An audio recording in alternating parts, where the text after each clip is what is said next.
Tila nagiging aktibo na ang bansang China sa kanilang pagmamanman sa mga galaw ng mga tropang Amerikano at Pilipino nitong mga nakarang taon, partikular na dito sa Pag-asa Island. Kumakailan kasi ng iulat ng Foreign Minister ng China na gumagalaw ang bansang Amerika sa South China Sea na tila nagpapakita ito na kumplotahin ang kanilang pwersa na nagbabantay o nangaharas sa mga mangisda mula sa mga karating bansa nito sa pinag-aagawang Spratly Island. Hindi makaila na ang mga paggalaw ng mga nasabing tropa ng Amerika ay pagpapakita lamang na may banta hindi lamang sa bansang China kundi maging sa buong rehiyon ng Asya. Sa katunayan, sinabi rin ng China na inilipat na dumano ng Amerika ang Typhoon missile system nito mula sa Lawag Airport na matatagpuan sa isla ng Luzon patungo sa hindi pa matukoy na lokasyon na duda ng China ay nakatutok ito sa kanila at anumang oras ay pwede itong paliparin sa kanilang bansa na walang kadahilanan.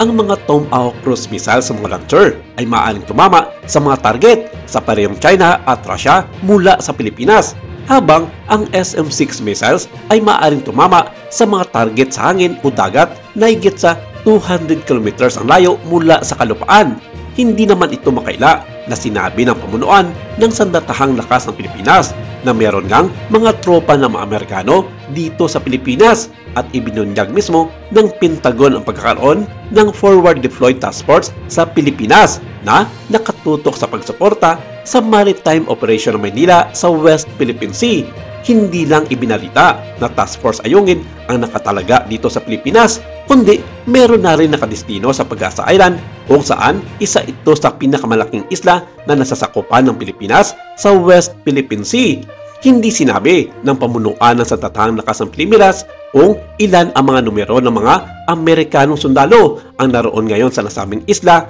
kasama ang ilan sa mga sundalong Pilipino at ilan sa mga sibilyang naninirahan sa Pag-asa Island.